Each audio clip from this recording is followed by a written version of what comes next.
Conference की है और अब ऐसा लगता है कि ये एक नहीं बल्कि आने वाले दिनों में बहुत सारे लोगों की बहुत सारी बातें इसी एक प्रेस कॉन्फ्रेंस के गिर्द घूमेंगी।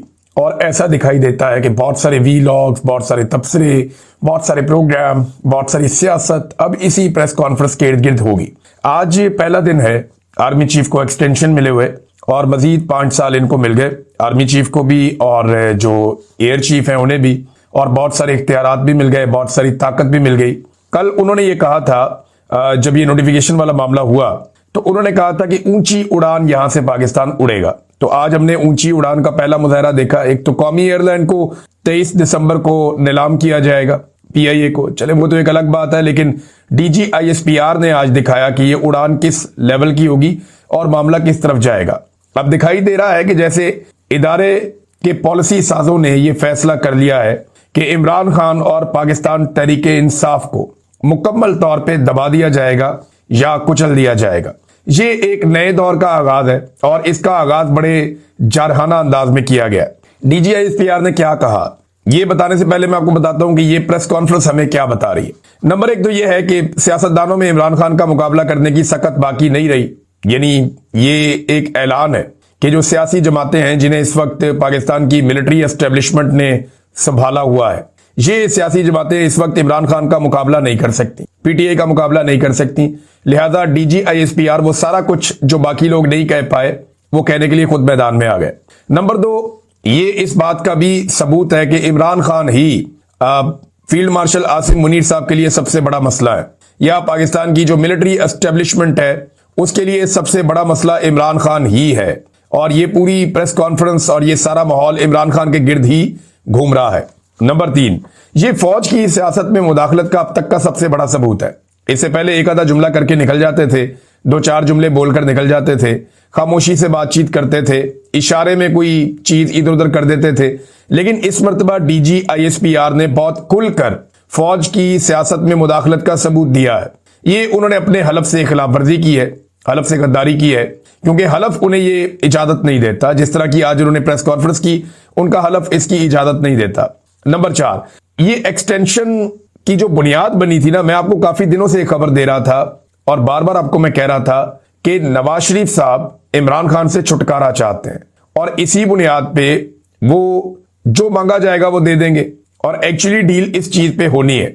तो वो भी साबित हो गया कि जैसे ही एक्सटेंशन मिली, जो पहला हमला किया गया इदारे की जो क्यादत है उसकी जानिब से, वो इमरान खान पे किया गया। तो इमरान खान से छुटकारे वाला मामला जो है वही सामने आ रहा है और इमरान खान ने एस्टेब्लिशमेंट के आसाब पे काफी गहरी चोट लगाई है, बहुत गहरी चोट लगाई है, बड़ी तकलीफ पहुंचाई है पाकिस्तान की एस्टेब्लिशमेंट को इमरान खान ने, यह भी साबित होता है।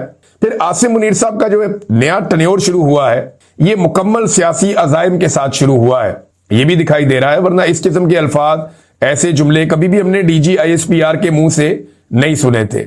इससे पहले कभी ऐसा अंदाज इख्तियार नहीं किया गया, तो अब ये क्यों किया गया, ये सवाल बहुत सारे सहाफी पूछ रहे हैं, एक दूसरे से पूछ रहे हैं, हैरान हो रहे हैं और उन्हें समझ नहीं आ रही कि ये क्यों किया गया और इसकी जरूरत क्या थी। इस वक्त इमरान खान के लिए नए चैलेंजेस होंगे, उनकी जमात के लिए नए चैलेंजेस होंगे और डीजीआईएसपीआर के लिए एक मेरा छोटा सा जुमला, बल्कि ये बड़ा एक जबरदस्त पंजाबी शेर है और उसका मतलब ये है, सादा सादा मैं शेर सुनाया तो आपको, कि जो बोल जबानों निकल गया वो तीर कमानों निकल गया।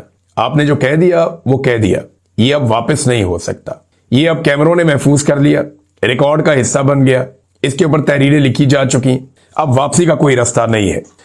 2-3 सहाफियों ने बड़े अच्छे सवालात किए। एक तो मंसूर अली खान साहब का बड़ा शानदार सवाल था, उन्होंने पूछा जनाब सारे ही गद्दार है, सारे के सारे जो है वो सिक्योरिटी थ्रेट है, जब से पाकिस्तान बना है तब से लेकर अब तक। उन्होंने फिर मिसालें दी, फातिमा जिन्ना की, नवाज शरीफ तक वो आए, उन्होंने कहा जी सारे के सारे सिक्योरिटी थ्रेट है, अब इमरान खान भी है, तो ये तो आपकी पॉलिसी बदलती रहती है, तो क्या आइंदा भी बदल जाएगी। अच्छा सवाल था बहुत मंसूर अली खान साहब का। अफसा कोमल साहबा ने बड़ा अच्छा सवाल किया और ये भी इससे मिलता जुलता उनका एक क्वेश्चन था कि जनाब ये तो बहुत पुराना एक बयानिया जो हर दफा बनाया जाता है। तो इसके जवाब में अजमल जामी साहब का सवाल भी अच्छा था।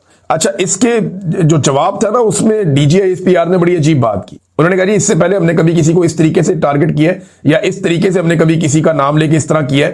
तो चले मैं आगे जाके बताता हूं एक्चुअली डीजीआईएसपीआर ने कहा क्या और अब उसके ऊपर रद्देमल किस नौयत का आ रहा है और किस नौयत का आएगा। एक तो डीजीआईएसपीआर की जो प्रेस कॉन्फ्रेंस है वो कोई ज्यादा लोग देख नहीं रहे थे, सोशल मीडिया के ऊपर ये सिर्फ अब जो फैलाई जा रही है क्लिप काट काट के वही वायरल हो रहे हैं। ओवरऑल प्रेस कॉन्फ्रेंस को लाइव बहुत कम लोगों ने देखा, हालांकि इतनी इंपॉर्टेंट इतनी बड़ी प्रेस कॉन्फ्रेंस को 1,00,000-1,50,000 आदमी तो देख रहा होना चाहिए ना। इमरान खान साहब जब बोलते थे तो ऐसे ही लाखों लोग देखते थे, लेकिन यहां पे बहुत थोड़े चंद हजार मिला ले, सारे के सारे मिला के तो बहुत थोड़े लोग थे। अच्छा, DGISPR ने एक तो सुहेल आफरीदी के बारे में कहा कि कुत्ता भौंक रहा होता है तो उसके बारे में ज्यादा परेशान होने की जरूरत नहीं होती, ये बहुत ही लो लेवल है और यूनिफॉर्म पहन के उन्हें ये बात नहीं करनी चाहिए थी, और अगर ऐसी बातें करनी थी तो यूनिफॉर्म के बगैर आना चाहिए था। ये बड़ी नामुनासिब बात है, ऐसी जुबान तो कभी सियासतदानों ने भी इस्तेमाल नहीं की, लेकिन DGISPR की इस तरह की जुबान इस्तेमाल करने के बाद ये तो मैं आपको गारंटी दे रहा हूं कि सियासत के मैदान में आग लग जाएगी, क्योंकि अब वो पॉलिटिकल पार्टीज जो फौज की ताकत के ऊपर इन्हिसार करते हैं अपनी सियासत के लिए, वो इससे भी 2 कदम आगे जाने की कोशिश करेंगे।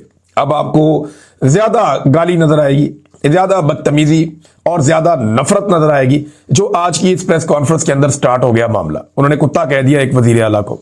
फिर उन्होंने इमरान खान के बारे में कहा कि ये शेख मुजीबुर रहमान जो इस मुल्क का सबसे बड़ा गद्दार है उससे बहुत मुतासिर है, ये बार बार उसकी मिसालें देता है। ये इमरान खान के बारे में DGISPR ने कहा। तो इसमें जनाब इमरान खान साहब शेख मुजीब की नहीं, याया खान की बात करते हैं। देखिए, याया खान के कारनामों से, उसकी रंगीनियों से किताबें भरी पड़ी हैं। DGISPR साहब अगर उन किताबों को पढ़ें तो उन्हें पता चलेगा याया खान ने हमूदुर कमीशन की रिपोर्ट निकाल कर पढ़ दें, वो तो हुकूमत पाकिस्तान की है जिसे बड़ा लंबा अरसा पब्लिक नहीं होने दिया गया। तो वो रिपोर्ट भी ये बताती है कि शेख मुजीब से बड़ा दुश्मन पाकिस्तान का याया खान था, जिसकी रंगीनियों की वजह से और जिसकी हरकतों की वजह से और घटिया सियासी हिकमत अमली की वजह से जो जुल्फिकार भुट्टो के साथ मिलकर उसने गेम डाली, इन वजूहात की बिना पर पाकिस्तान 2 लख्त हुआ। शेख मुजीब भी उसका एक मुजरिम है, याया खान भी उसका एक मुजरिम है और भुट्टो भी इसका एक मुजरिम है, और शेख मुजीब से बड़ा मुजरिम याया खान है। ये आप उठाकर देख ले।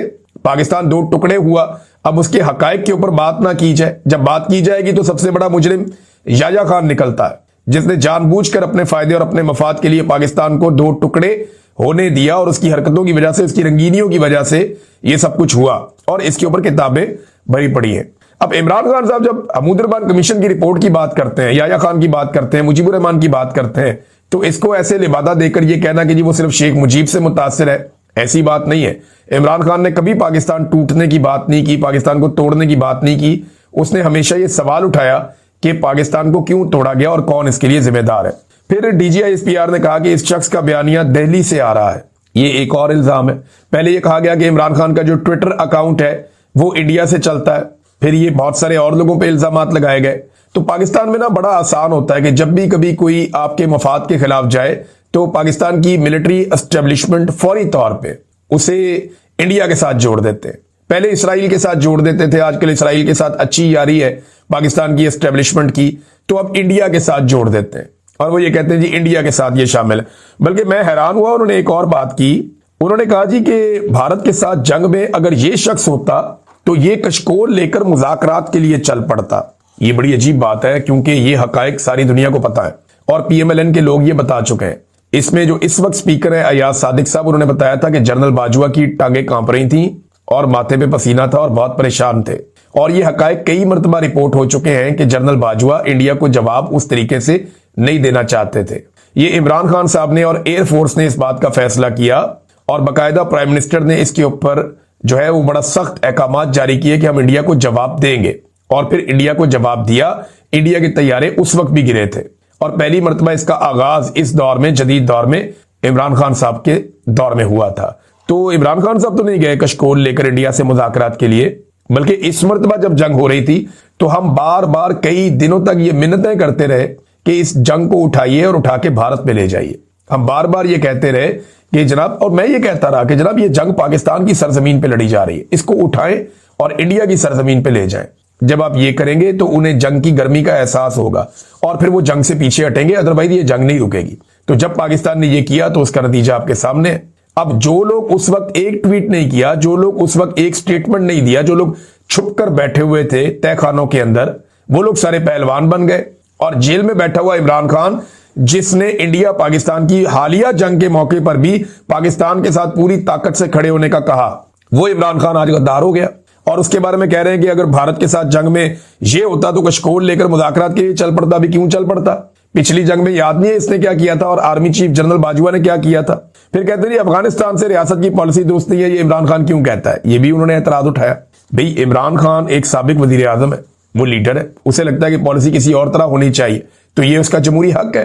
अगर वो ये कहता है कि मुज़ाकरात करो और दहशतगर्दी को खत्म करने का पुराना फार्मूला छोड़कर तरीके से दहशतगर्दी के खिलाफ सबको इकट्ठा करके लड़ो, तो ये कौन सी इमरान खान गलत बात करता है। फिर एक और बात DGISPR ने कही, और ये शायद बदले के तौर पे कही, क्योंकि इमरान खान साहब आसिम मुनीर को ज़ेनी मरीज कहते हैं, तो DGISPR ने कहा कि ये शख्स ज़ेनी मरीज है, पाकिस्तान की जड़ों के खिलाफ काम कर रहा है। देखिए पाकिस्तान की जड़ें किस चीज में है, किसी एक इदारे में तो नहीं है, किसी एक शख्सियत के अंदर भी नहीं है। ना अकेला इमरान खान पाकिस्तान हो सकता है, ना अकेला DGISPR पाकिस्तान हो सकता है। पाकिस्तान है कौन? पाकिस्तान 25-26 करोड़ लोगों का मुल्क है। इस मुल्क को चलाने के लिए वो तरीकाकार होना चाहिए जो पूरी दुनिया के मुमालिक को चलाने के लिए है, यानी रूल ऑफ लॉ, मैंडेट का एहतराम, आजादी इज़हार राय, आजाद अदलिया, आजाद मीडिया, इंसानी हकूक की पामालियां बंद की जाए, तो पाकिस्तान बड़ा शानदार चलेगा। जब ये सारी चीजें होती हैं, तो ये सारी चीजों के अंदर जब खराबी पैदा की जाती है, तो ये है पाकिस्तान की जड़ों को खोखला करना। ये जो 26वीं और 27वीं आईनी तरमीम है, इस किस्म की तरमीमें जो शख्सियत को बुनियाद बनाकर की जाती हैं, ये किसी मुल्क की जड़ों को खोखला करती हैं, और तो कोई चीज मुझे इसमें दिखाई नहीं दे रही। खैबर पख्तूनख्वा की हुकूमत की कारकर्दगी पर भी सवालात उठाए DGISPR ने। उन्होंने कहा कि क्या खैबर पख्तूनख्वा के मुकद्दर में लिख दिया गया है कि उन पर मुसल्लत एक टोला अवाम के मुकद्दर से खेलता रहेगा। DGISPR साहब, ये वाहिद सूबा है जहां पे अवाम के मैंडेट से हुकूमत बनी है। पंजाब में मैंडेट चोरी करके मरियम नवाज को वजीर आला बनाया गया, जाली फार्म 47 पे। ये तो आपके अपने लोग मानते हैं, आप लोग खुद तस्लीम करते हैं। जितने लोग सियासत में आपके करीब हैं वो भी तस्लीम करते हैं कि सिर्फ खैबर पख्तूनख्वा में एक अवामी हुकूमत बनी है, बाकी तमाम जगहों पे अवामी हुकूमत नहीं बनाई गई, बल्कि जोर जबरदस्ती, धौंस और धांधली से हुकूमत बनाई गई। अवाम ने अगर किसी हुकूमत को मुसल्लत किया अपने ऊपर, तो वो मुसल्लत करदा टोला तो ना हुआ। मुसल्लत करदा टोला तो वो होता है जिसे इलेक्शन हारने के बावजूद जो 17 सीटें जीते हुए हों और उन्हें लाकर वजीर आजम बना दिया जाए, ये है मुसल्लत करना। बार बार पाकिस्तान पर हुक्मरान मुसल्लत किए गए, बार बार पाकिस्तान पर डिक्टेटर्स मुसल्लत किए गए, और आज तक वो सिलसिला जारी है। अपने जाती फायदे के लिए मुल्क का नुकसान किया गया बार बार, और शक्लें ला ला कर मुसल्लत की गई जिन्होंने पाकिस्तान की इकोनॉमी को, पाकिस्तान की तारीख को, पाकिस्तान की आवाम को, पाकिस्तान के कल्चर को, हर चीज को नुकसान पहुंचाया, पाकिस्तान की सालमियत को नुकसान पहुंचाया। अच्छा जी, इसमें एक और सवाल उठाया DGISPR ने कि तुम हो कौन, तुम्हारी हैसियत क्या है। तो मेरी एक ख्वाहिश है DGISPR साहब, जिस दिन आप रिटायर होना तो आप एक काउंसलर का इलेक्शन लड़के देखिएगा, आपको पता चलेगा। ये क्या सवाल है, पाकिस्तान के सबसे बड़े लीडर से आप पूछ रहे हैं कि तुम हो कौन, तुम्हारी हैसियत क्या है। पाकिस्तान के 90% लोग उसको पसंद करते हैं, अवाम में उसकी सबसे ज्यादा मकबूलियत है, लोग उसको वोट डालते हैं, वो इस मुल्क का वजीर आजम रह चुका है। फिर आप उसे पूछ रहे हैं कि तुम हो कौन, तुम्हारी हैसियत क्या है। ये तो बहुत रऊनत है, इसमें बहुत ज्यादा तकब्बुर है, और अल्लाह रब्बुल इज्जत को तकब्बुर पसंद नहीं है। आज आपने इस तरह के जुमले बोलकर अल्लाह रब्बुल इज्जत के कानून को चैलेंज किया है, आपने रब को चैलेंज किया है। अल्लाह ताला किसी को इज्जत देता है, लोगों के दिलों में किसी की इज्जत डालता है। आज इमरान खान साहब की जो मकबूलियत है वो पूरे पाकिस्तान में सबसे ज्यादा है। आप कैसे उनसे पूछ सकते हैं कि तुम हो कौन, तुम्हारी हैसियत क्या है। ये तो रब का दिया हुआ है, और ये रऊनत है, ये तकब्बुर है, ये नहीं होना चाहिए था। आप एक इलेक्शन लड़े, आपको पता चल जाएगा कि आपकी हैसियत इमरान खान के मुकाबले में क्या है। एक सरकारी मुलाजिम कैसे एक लीडर से इस तरह से बात कर सकता है, ऐसे मुखातिब कर सकता है, ऐसे बात कर सकता है। और एक उन्होंने बात बड़ी क्लियर की कि फौज ने कभी भी किसी शख्स के बारे में इतना वादे बयानिया नहीं रखा, ये उन्होंने खुद कहा। इसकी सियासत खत्म हो चुकी है, इसका बयानिया नेशनल सिक्योरिटी को थ्रेट पहुंचा रहा है। देखिए, इससे पहले कायदे आज़म मोहम्मद अली जिन्ना के साथ जो हुआ हम सब जानते हैं। फातिमा जिन्ना जो है वो नेशनल सिक्योरिटी का थ्रेट थी, और उनकी बहुत बेइज्जती की गई, उन्हें बहुत जलील किया गया। उस वक्त एक डिक्टेटर था, उसने बड़े तकब्बुर के साथ जो कुछ किया वो हम जानते हैं। जुल्फ़िकार दी भुट्टो के साथ क्या हुआ, शेख मुजीब के साथ क्या हुआ, लियाकत अली खान को कत्ल करवा दिया गया, बेनज़ीर भुट्टो के साथ क्या हुआ, नवाज शरीफ के साथ क्या हुआ, बादशाह खान के साथ क्या हुआ। वही इमरान खान के साथ हो रहा है, बल्कि उससे कई दर्जे ज्यादा हो रहा है। ज्यादा इमरान खान के साथ हाथ सख्त रखा गया और ज्यादा तकलीफ इमरान खान को पहुंचाई जा रही है। वो ये कहते हैं कि जी इससे पहले कभी फौज ने इतना सख्त बयानिया या इतना क्लियर बयानिया किसी शख्स के बारे में नहीं रखा, ओपिनियन नहीं रखी। लेकिन DGISPR साहब को थोड़ी सी अपने इदारे की तारीख पढ़नी चाहिए। वो देखें कि अयूब खान ने फातिमा जिन्ना के सामने बयानिया कैसे रखा।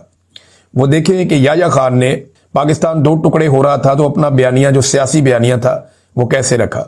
वो देखें कि ज़ियाउल हक ने जुल्फ़िकार अली भुट्टो और दीगर सियासी मुखालिफिन के खिलाफ अपना बयानिया कैसे रखा। वो देखें कि जनरल मुशर्रफ ने पीपल्स पार्टी और PMLN के खिलाफ और बाद में इमरान खान के खिलाफ भी और बाकी लोगों के खिलाफ या वकला के खिलाफ अपना बयानिया कैसे रखा। ये नफरत नई नहीं है, ये बहुत पुरानी है और हमेशा इसी तरह क्लैरिटी के साथ ही इदारा आता है, हर 10 साल के बाद, 15 साल के बाद, और हर मर्तबा ये कहते हैं जी इससे पहले हम कभी इतने क्लियर नहीं थे। हर मर्तबा का जो गद्दार होता है उसको ये कहते हैं कि अगर ये खत्म हो गया तो पाकिस्तान आगे निकल जाएगा। इस तरह इन्होंने बेशुमार गद्दार खत्म कर दिए लेकिन पाकिस्तान आगे नहीं निकला। तो अपनी पॉलिसी पे नजरसानी करनी चाहिए। फिर आप कह रहे हैं जनाब कि एक शख्स नेशनल सिक्योरिटी के लिए थ्रेट बन चुका है, उसकी सियासत खत्म हो चुकी है। ये शख्स अपनी जात का कैदी है जो समझता है कि मैं नहीं तो कुछ भी नहीं। देखिए, ये तो इमरान खान साहब की तरबियत है कि उसका वजीर आला 1 महीने में 2 मरतबा सारी पॉलिटिकल पार्टीज को बुलाकर उनसे मुशावरत कर रहा है। इसका मतलब है ये लोग अपनी जात से बाहर देख रहे हैं। इमरान खान ने बहुत सारे मुश्किल फैसले किए अपनी सियासत में। वो एक कोलिशन गवर्नमेंट के साथ इक्तदार में आया था, वो कि उसको जानबूझकर उसकी सीटें कम की गई ताकि उसको बांध के इक्तदार दिया जाए, लेकिन फिर भी उसने 3-3.5 साल हुकूमत चलाई और उसके बाद मिलिट्री एस्टेब्लिशमेंट ने रिजीम चेंज ऑपरेशन कर दिया। DGSPR बार बार कहते रहे कि ये फौज का दुश्मन है, ये फौज के खिलाफ है। एक बात मैं क्लियर कर दूं कि फौज के खिलाफ इमरान खान ने कई मरतबा कहा कि मैं फौज के खिलाफ नहीं हूं। इमरान खान ने बार बार कहा कि मुल्क भी मेरा, फौज भी मेरी। ये एक मरतबा नहीं, इमरान खान ने 1000 मरतबा ये बात की है कि मुल्क भी मेरा, फौज भी मेरी। इसके ऊपर बाद लोग एतराज भी करते हैं। तो इमरान खान साहब की अपनी पार्टी के जो हार्ड लाइनर्स हैं, सोशल मीडिया के लोग हैं, वो भी इस पे एतराज करते हैं कि वो ये क्यों कहता है कि जी मुल्क भी मेरा और फौज भी मेरी।